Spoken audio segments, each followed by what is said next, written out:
జే news వార్తలకు స్వాగతం. ముందుగా వార్తల్లోని ముఖ్యాంశాలు. ఉపాధి హామీ యాత్రలో మోదీపై షర్మిల ఘాటు వ్యాఖ్యలు. పేదలకు న్యాయం కాంగ్రెస్ తోనే సాధ్యమన్న షర్మిల.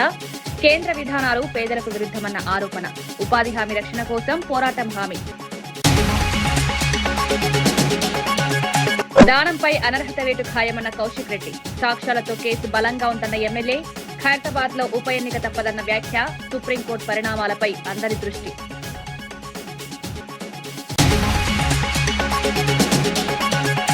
నౌకాదళ విన్యాసాలతో మార్మోగిన విశాఖ తీరం. రాష్ట్రపతి సమీక్షలో 71 యుద్ధ నౌకల పరేడ్. ఐఎన్ఎస్ సముద్రపై రాష్ట్ర ప్రయాణం. భారత నౌకాదళ శక్తి ప్రపంచానికి ప్రదర్శన.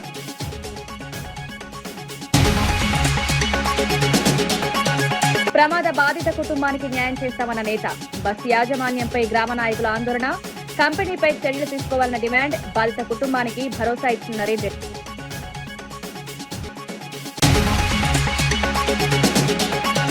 జలవనరులపై సీమ ప్రజలను చైతన్యపరుస్తామన్న నేత విశ్వేశ్వర్ రెడ్డి. ప్రభుత్వ నిర్ణయాలతో సీమ ప్రయోజనాలకు ప్రమాదం. నీటి హక్కుల రక్షణకు వైసీపీ కార్యక్రమాలు. ప్రాంతీయ ప్రయోజనాల కోసం గలమెత్తుతామన్న స్పష్టం. రాజమండ్రిలో మాజీ మంత్రి అంబటి రాంబాబు నిర్వహించిన మీడియా సమావేశం రాజకీయంగా చర్చనీయాంశమైంది. 18 రోజుల జైలు జీవితం తనలో మరింత కసిని పెంచిందని, ఎన్ని కుట్రలు చేసినా తాను భయపడబోనని స్పష్టం చేశారు. పోలీసుల సమక్షంలోనే తనపై దాడి జరిగిందని ఆరోపించారు. హోంమంత్రి అనితను లోకేష్ మానిటర్ చేస్తున్నారని విమర్శించారు. కూటమి ప్రభుత్వాన్ని ప్రజాస్వామ్యబద్ధంగా ఎదుర్కొంటామని, జగన్ వెంటే నడుస్తామని వెల్లడించారు. జైల్లో సామాన్యుడిలాగే ఉన్నారని, తనపై ఎన్ని కుతంత్రాలు పనినా ఐ డోంట్ కేర్ అంటూ చంద్రబాబుపై విరుచుకుపడ్డారు. రాజకీయ ప్రతీకారాలతో తనను లక్ష్యంగా చేసుకున్నారని, ప్రజలే తుది తీర్పు ఇస్తారని ధీమా వ్యక్తం చేశారు. వైసీపీ శ్రేణులు ధైర్యంగా ఉండాలని పిలుపునిచ్చారు. అలాగే కొంతమంది మద్దతు పలకలేదు, వారికి కూడా నా ధన్యవాదాలు. వారు ఏమన్నారంటే పెద్ద మాట అన్నారు, దానికి కూడా నేను గుంటూరు సమాధానం చెప్తా. అదేమన్నారంటే అసహ్యంగా మాట్లాడితే దాడులు చేయరా అని.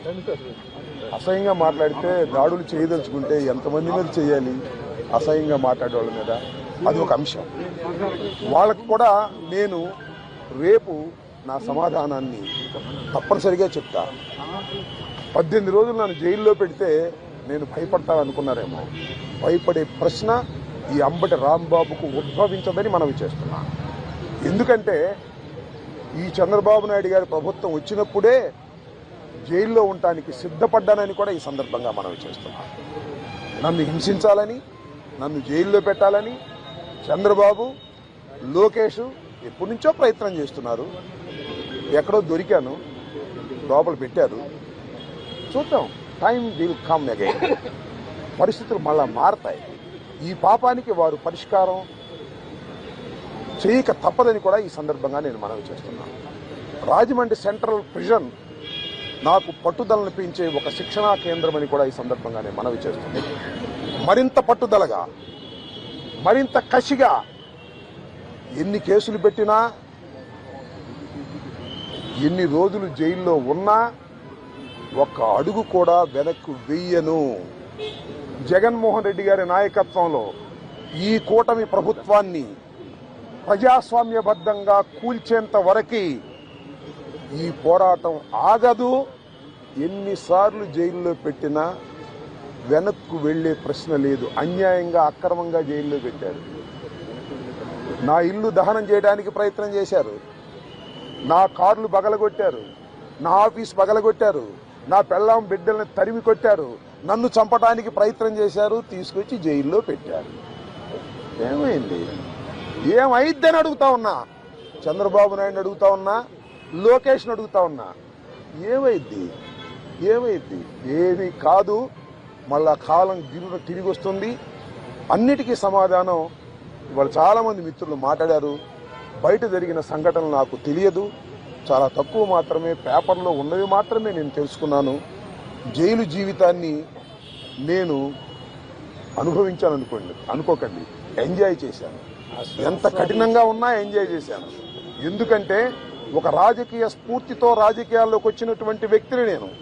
పట్టుదలగా ముందుకు సాగే వ్యక్తి. రాయలసీమ లిఫ్ట్ ఇరిగేషన్ ప్రాజెక్ట్ ను చంద్రబాబు తాకట్టు పెట్టారని వైసీపీ నేతలు మండిపడ్డారు. రేవంత్ రెడ్డితో కుదుర్చుకున్న చీకటి ఒప్పందం వల్ల సీమకు అన్యాయం జరుగుతోందని ఆరోపించారు. రేవంత్ కోరగానే ప్రాజెక్టు పనులు ఆపేయడం దుర్మార్గమని విమర్శించారు.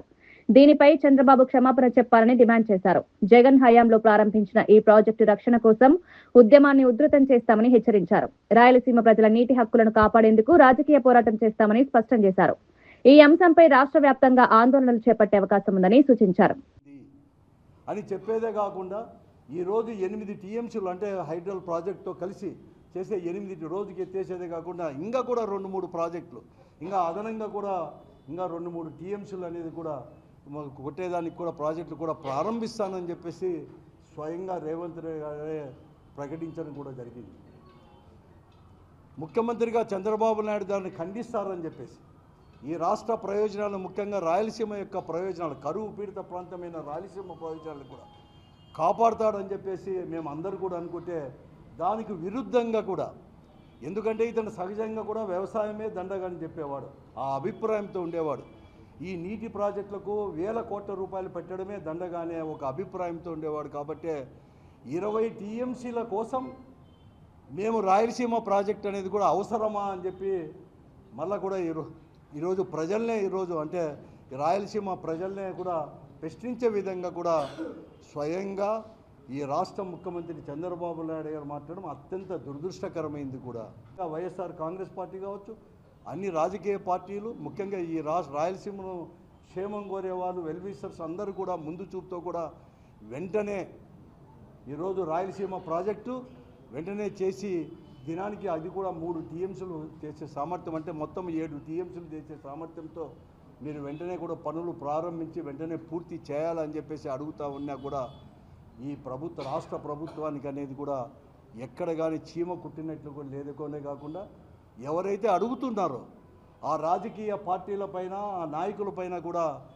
ఈరోజు రాజకీయంగా కూడా మాటల దాడి కూడా చేసే విధంగా కూడా ఈరోజు ప్రజలను తప్పుదారి పట్టించే విధంగా కూడా ఈరోజు రాష్ట్ర ప్రభుత్వంలో ఉండే పెద్దలు చంద్రబాబు నాయుడు గారు కానీ పవన్ కళ్యాణ్ గారు కానీ అలాగే బీజేపీ పెద్దలు ఈ రాష్ట్రానికి సంబంధించిన బీజేపీ పెద్దలు కావచ్చు, ఇరిగేషన్ మినిస్టర్ గారు కూడా మాట్లాడుతూ ఉన్నారు. ఈ పరిస్థితుల్లో వెంటనే కూడా రాయలసీమ ప్రాజెక్ట్ చేయాలని చెప్పేసి వైఎస్ఆర్ కాంగ్రెస్ పార్టీ అనేది కూడా ఒక అడుగు ముందుకేస్తుంది. ఈరోజు రాయలసీమ ప్రాజెక్ట్ కానీ హంద్రీనీవా ప్రాజెక్ట్ కానీ ఇవన్నీ కూడా వీళ్ళు 3,000 కోట్లు లాంటి 2,480 కోట్లు ఇప్పుడు ఈ బడ్జెట్లో కేటాయించినట్టు. నంద్యాల జిల్లా ఆత్మకూరు ఆర్డీఓ కార్యాలయంలో గుర్తు తెలియని వ్యక్తుల కలకలం, చొరబాటు యత్నం కలకలం రేపింది. రికార్డు రూమ్ పక్కనే ఉన్న సిరికల్చర్ గది గోడకు కన్నం వేయడం అనుమానాలకు దారితీస్తుంది. కార్యాలయంలో 8 సీసీ కెమెరాలు ఉన్నప్పటికీ రికార్డు రూమ్ విజువల్స్ మాత్రమే డిలీట్ కావడం సందేహాలు పెంచుతోంది. కీలక పత్రాల చోరీ కోణంలో పోలీసులు విచారణ చేపట్టారు. ఆర్డీఓ నాగజ్యోతి స్పందిస్తూ తమ రికార్డు భద్రంగానే ఉన్నాయని తెలిపారు. ఘటనపై అధికారిక ఫిర్యాదు ఇచ్చామని దర్యాప్తు కొనసాగుతోందని వెల్లడించారు. భద్రతా లోపాలపై సమగ్ర విచారణ జరపాలని డిమాండ్లు వినిపిస్తున్నాయి. మనకి 8 సీసీ కెమెరాస్ కూడా ఉన్నాయి. అయితే సిరికల్చర్ బిల్డింగ్లో చాలా గదులు ఉన్నాయి, వాళ్ళవి వెనకల పాడుబడిన గదులు కూడా ఉన్నాయి, క్వార్టర్స్లు అవి. అందులో మనకి ఈ సిరికల్చర్ బిల్డింగ్లోని ఒక అన్యూజ్డ్ పోర్షన్ సంబంధించి తలుపు రంధ్రం చేయబడి ఉంది. అది ఎప్పుడు చేసి ఉన్నారనేది మనకి తెలియదు. అయితే ఈ విషయంలో మనం ముందు జాగ్రత్తగా, ఎందుకంటే మనకు ఆర్డీఓ ఆఫీస్లో రికార్డ్స్, తర్వాత వాల్యుబుల్ సిస్టమ్స్, ప్రింటర్స్, తర్వాత స్కానర్స్, ఫర్నిచరు, వీసీ హాలు ఇవన్నీ ఉంటాయి. కాబట్టి మరి ఈ వాల్యుబుల్ ఫర్నిచర్ జాగ్రత్తగా ఉండడానికి మనం ముందు జాగ్రత్తగా నిన్న సాయంత్రమే మన సిఐ గారికి పెట్రోలింగ్ జాగ్రత్తగా చేసుకోమని ఒక లెటర్ కూడా ఇవ్వడం జరిగింది. ఇదండి విషయము. సో కాబట్టి మనకి ఆ పోర్షన్ ఓన్లీ సిరికల్చర్కి సంబంధించిన ఒక పాడుబడిన అంటే అన్యూజ్డ్ పోర్షన్, అందులో ఎటువంటి సామాగ్రి లేవు, అది అన్యూజ్డ్ పోర్షన్. ఇదండి విషయము. థ్యాంక్ యూ అండి. కూర్చో. కాబట్టి దీని మీద ఎవరు కూడా ఎటువంటి అనుమానాలు పెట్టుకోవాల్సిన అవసరం లేదు, అంతా కూడా మనం సేఫ్టీగా ఉన్నాయి. మీ ఆఫీస్ ఫైల్స్ అన్నీ ఉన్నాయి మేడం? మీ ఆఫీస్ ఫైల్స్ అన్నీ సేఫ్?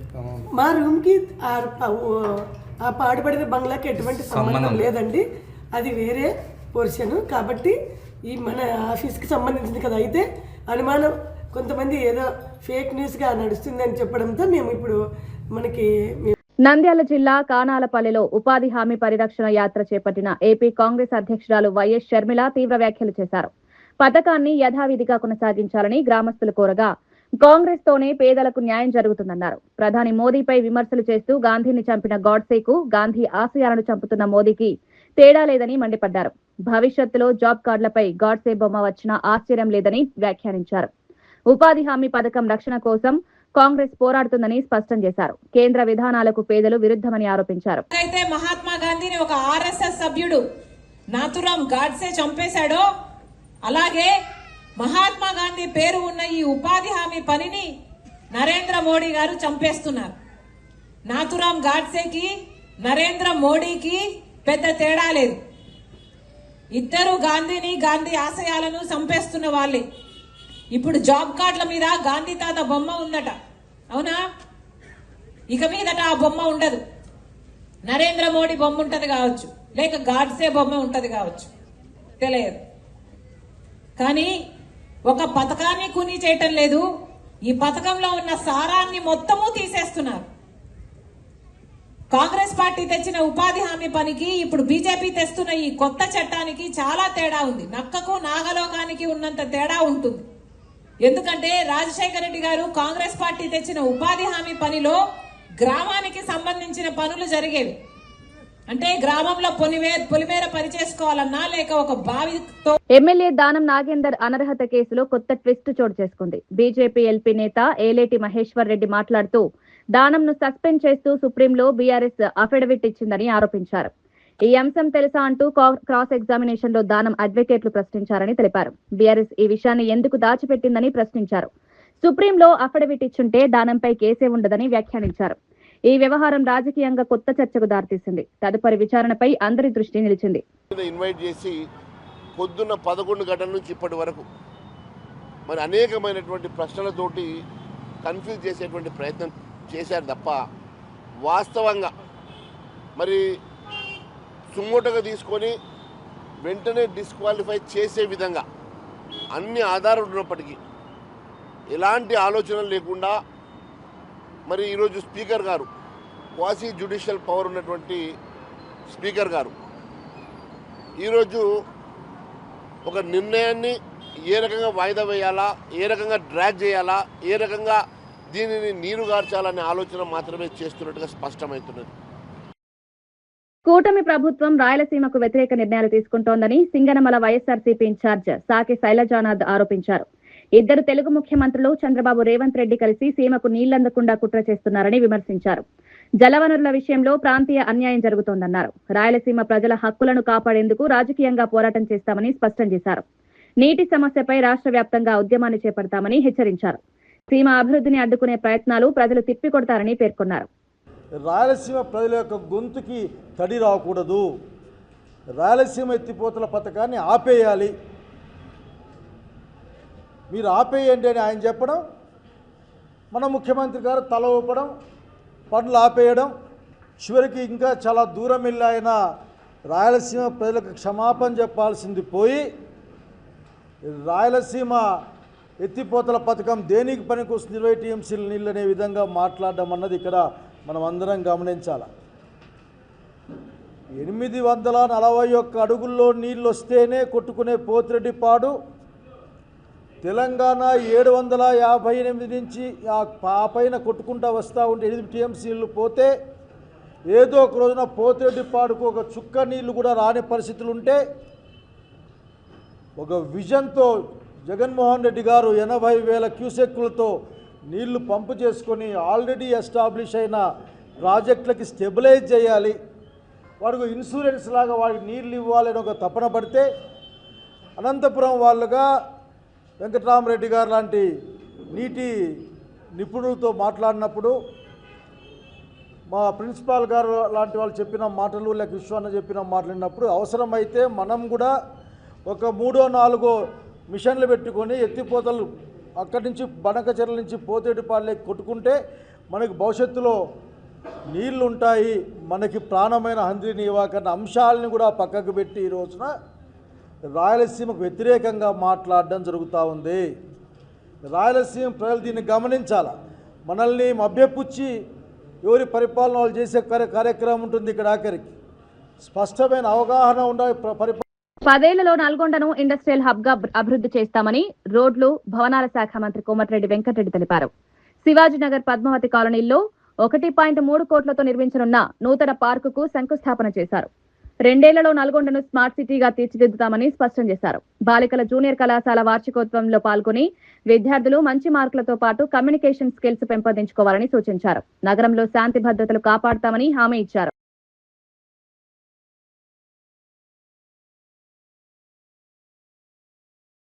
వెంకటరెడ్డి తెలిపారు. వెనుకబడి ఈ నల్గొండ టౌన్ హైదరాబాద్ దగ్గర ఉన్నాయి. పక్కకెళ్ళి విజయవాడకి 8 లేన్గా 10,410 కోట్లు. రేపు పొద్దున ఢిల్లీకి పోతున్నాం. మధ్యాహ్నం రేపు గడ్కరీ గారి దగ్గర మీటింగ్ ఉంది. 10,400 కోట్లతోని దాన్ని 8 లేన్గా పిలుస్తున్నాం. ఇక్కడ హాలియా గుర్రంపూడి మధ్యలో నుంచి గ్రీన్ ఫీల్డ్ హైవే 2,000 కోట్లతోని Hyderabad to Bandar via Amaravati ring road మీదకి వెళ్ళి అదొక 20,000 కోట్లు. దాని పక్క నుంచే బుల్లెట్ ట్రైన్. సో రేపు నల్గొండ జిల్లా ఒక ఇండస్ట్రియల్ హబ్ కాబోతున్నది. 10 ఏళ్లలో ఇవన్నీ చేయాలంటే ఇంకా కష్టపడాలి. కాబట్టి సమయం వృధా చేయకుండా మొత్తం పనిలో పడ్డాము. జలవనరుల విషయంలో రాయలసీమ ప్రాంతానికి ప్రమాదం పొంచి ఉందని మాజీ ఎమ్మెల్యే వై విశ్వేశ్వర్రెడ్డి అన్నారు. ఈ ప్రభుత్వం నిర్ణయాలతో సీమ ప్రయోజనాలను దెబ్బతీస్తుంటున్నాయని ఆరోపించారు. ప్రజలను చైతన్యవంతం చేసి ప్రభుత్వంపై ఒత్తిడి తీసుకొస్తామని తెలిపారు. రాయలసీమ నీటి హక్కుల రక్షణ కోసం వైఎస్ఆర్ కాంగ్రెస్ పార్టీ పలు కార్యక్రమాలు చేపడుతుందని చెప్పారు. ప్రాంతీయ ప్రయోజనాల కోసం రాజకీయంగా గలమెత్తుతామని స్పష్టం చేశారు. ఈ ప్రాంత ప్రజలకు జలవనరుల విషయంలో ఏర్పడినటువంటి ప్రమాదం దృష్ట్యా రాబోయే కాలంలో ఈ ప్రాంత ప్రజలను చైతన్యవంతులు చేసి ప్రభుత్వాలపైన ఒత్తిడి తెచ్చి ప్రాంత ప్రయోజనాలు కాపాడాలనే ఉద్దేశంతోనే ఈ కార్యక్రమాలు చేస్తూ ఉన్నాం. ముఖ్యంగా రాష్ట్రంలో ఏర్పడిన ప్రత్యేక పరిస్థితులు, విభజన అనంతరం ఏర్పడిన పరిస్థితులు కానీ, లేకపోతే ఆల్మట్టి ఎత్తు పెంచడం ద్వారా ఎదురవుతున్నటువంటి ప్రమాదం దృష్ట్యా కానీ రాబోయే కాలంలో రాయలసీమ ప్రాజెక్ట్స్ ప్రశ్నార్థకంగా మారేటువంటి ప్రమాదం ఉంది.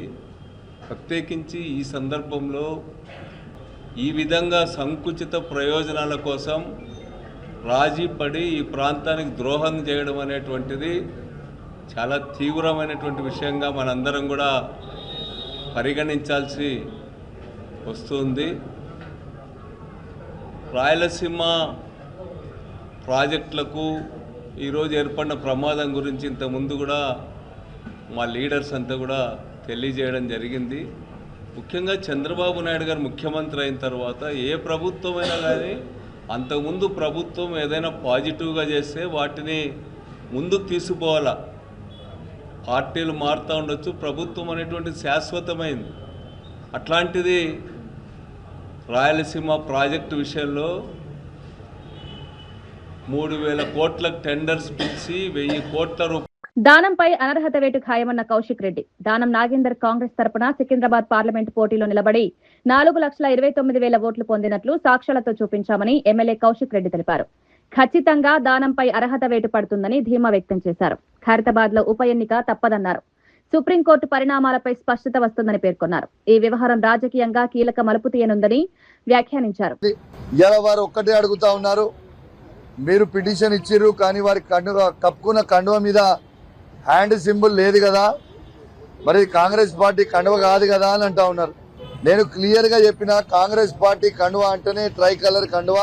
ఖచ్చితంగా దీపాదాస్ మున్షి నాయకత్వంలో, టీపీసీసీ ప్రెసిడెంట్ రేవంత్ రెడ్డి గారి నాయకత్వంలో మార్చి 15/3/2024 నాడ కండువ కప్పుకొని కాంగ్రెస్ పార్టీలో చేరిండని చెప్పిన. మార్చి 2024లో కాంగ్రెస్ పార్టీ సికింద్రాబాద్ పార్లమెంట్ క్యాండిడేట్గా ఏఐసిసి అనౌన్స్ చేసింది. వారి ఏఐసిసి లిస్టులో అనౌన్స్ చేసిన లిస్టులో 46వ నంబర్లో దానం నాగేందర్ గారి పేరు ఉన్నది అని అన్ని కూడా ఎవిడెన్స్తో సహా చూపించడం జరిగింది. దానం నాగేందర్ గారు కాంగ్రెస్ పార్టీ పక్షాన పోటీ చేసి సికింద్రాబాద్ పార్లమెంట్లో 4,29,000 ఓట్లు ఇవాళ తనకి పడ్డాయి. ఇది క్లియర్ కట్ కేసు. ఖచ్చితంగా మీరు దానం నాగేందర్ గారిని వెంటనే డిస్క్వాలిఫై చేయాలి అని వారు అడిగిన ప్రతి క్వశ్చన్లో కూడా నేను జవాబు చెప్పడం జరిగింది.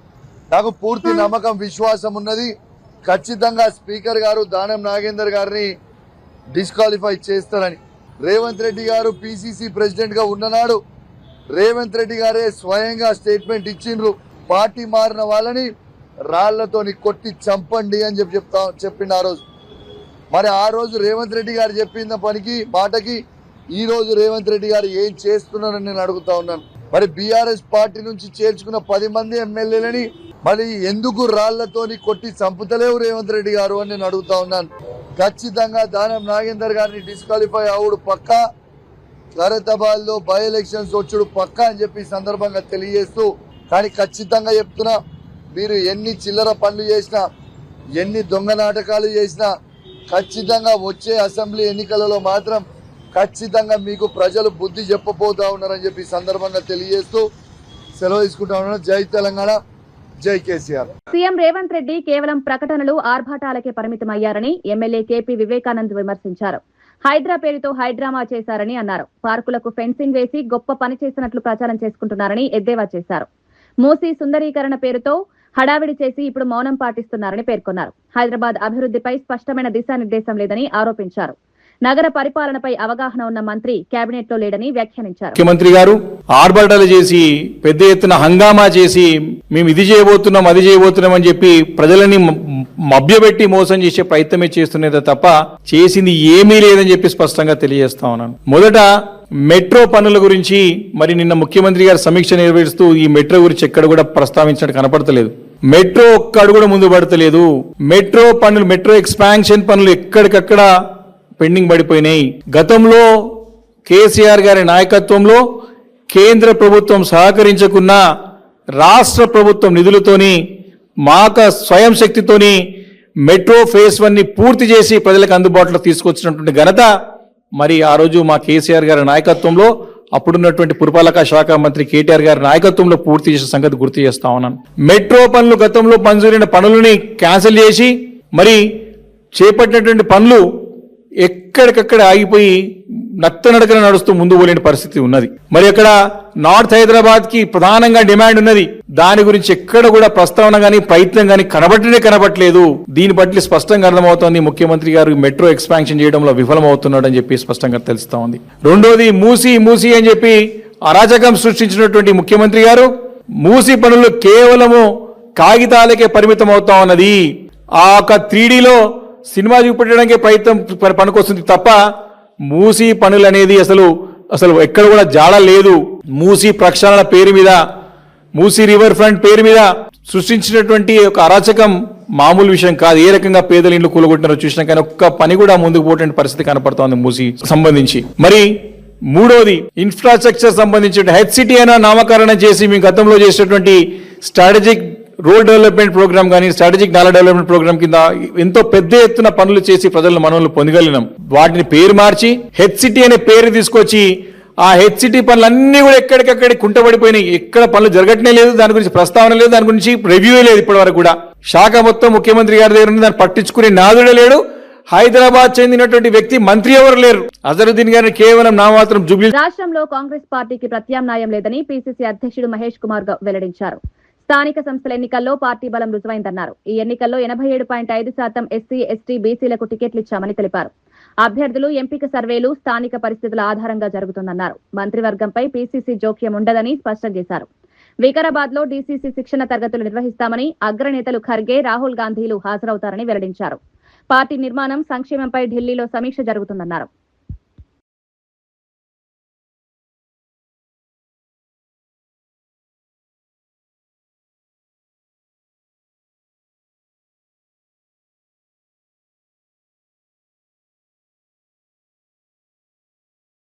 వెల్లడించారు. ఇప్పుడు ఈ 10 సంవత్సరాలు గత ప్రభుత్వ పాలనలో ఉన్న దురద రాజకీయాలకు అతీతంగా ప్రజలు నిర్ణయం ఉంటది. అలాగే గెలిచిన రాజకీయ నాయకులు కూడా అలాగే స్వచ్ఛంగా ఉంటారన్న దానికి మా పాలమూరు కార్పొరేషన్ ఏకగ్రీవం కావడమే నిదర్శనం.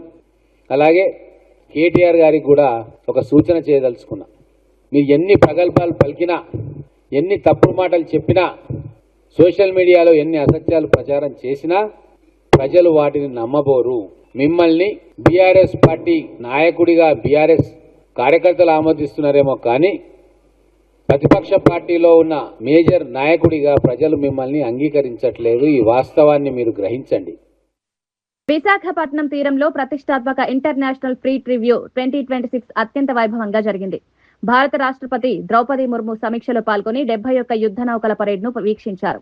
6 వరుసల్లో నిలిచిన నౌకాదళం నుంచి గౌరవ వందనం స్వీకరించారు. ఐఎన్ఎస్ సుమేధ నౌకపై రాష్ట్రపతితో పాటు AP governor Abdul Nazeer, CM Chandrababu, deputy CM Pawan Kalyan, కేంద్ర మంత్రి రామ్మోహన్ నాయుడు ప్రయాణించారు. భారత నౌకాదళ శక్తిని, అంతర్జాతీయ సహకారాన్ని ప్రపంచానికి చాటి చెప్పిన ఈ సమీక్ష చరిత్రాత్మకంగా నిలిచింది. India just completed her maiden historic voyage to Oman conveys the long-standing relationship that both nations enjoy. EEZ गश्त निगरानी और समुद्री सुरक्षा अभियानों की काबिलियत रखता है। रेडियो सज्जनों, आपकी बाई और है RNOV 7।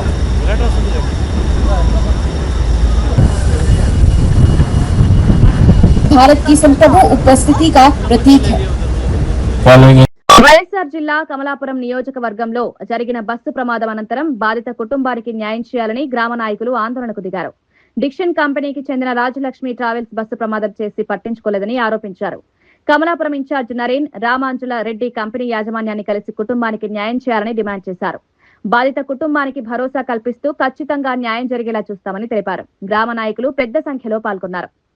రేడియో స్టేషన్ దగ్గర మన ఏపీఐసి ఆర్చ్ దగ్గర యాక్సిడెంట్ కావడం జరిగింది. అంటే డిక్సన్ కంపెనీకి సంబంధించినటువంటి రాజలక్ష్మి ట్రావెల్స్ అనే ఒక ట్రావెల్స్ బస్సు మన విజయ్ కుమార్ రెడ్డిని యాక్సిడెంట్ చేయడం జరిగింది. పూర్తిగా అతను కోమాలోకి వెళ్ళిపోవడం జరిగింది. పూర్తి నిర్లక్ష్యంగా ఆ బస్సు యాజమాన్యం అయితే పూర్తి నిర్లక్ష్యంగా, బాధ్యతారహితంగా అసలు అతన్ని పట్టించుకున్న పాపాన కూడా పోలేదు. అయితే తిరుపతికి తీసుకెళ్ళారు స్విమ్స్కి.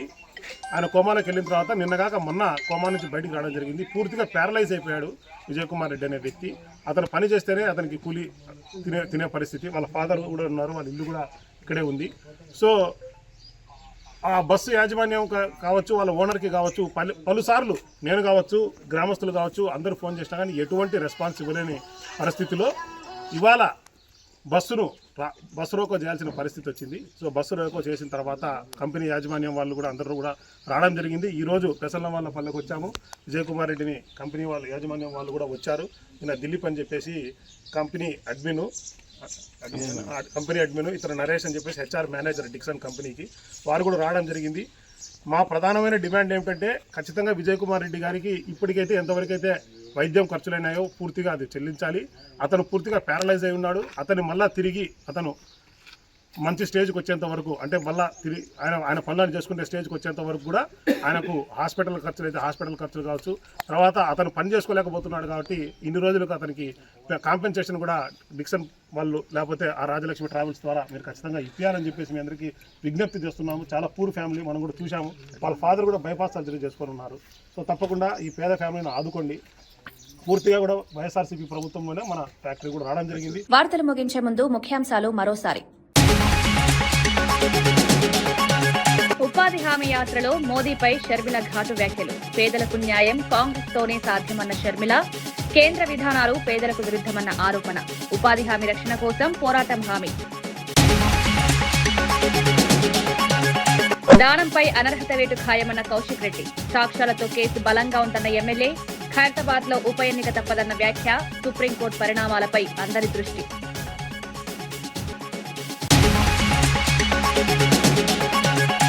నౌకాదళ విన్యాసాలతో మార్మోగిన విశాఖ తీరం. రాష్ట్రపతి సమీక్షలో 71 యుద్ధ నౌకల పరేడ్. ఐఎన్ఎస్ సమూదపై రాష్ట్ర ప్రయాణం. భారత నౌకాదళ శక్తి ప్రపంచానికి ప్రదర్శన.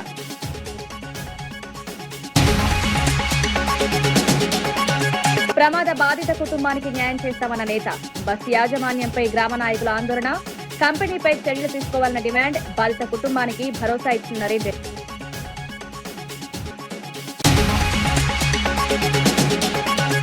జలవనరులపై సీమ ప్రజలను చైతన్యపరుస్తామన్న నేత విశ్వేశ్వర్ రెడ్డి. ప్రభుత్వ నిర్ణయాలతో సీమ ప్రయోజనాలకు ప్రమాదం. నీటి హక్కుల రక్షణకు వైసీపీ కార్యక్రమాలు. ప్రాంతీయ ప్రయోజనాల కోసం గలమెత్తుతామన్న స్పష్టం.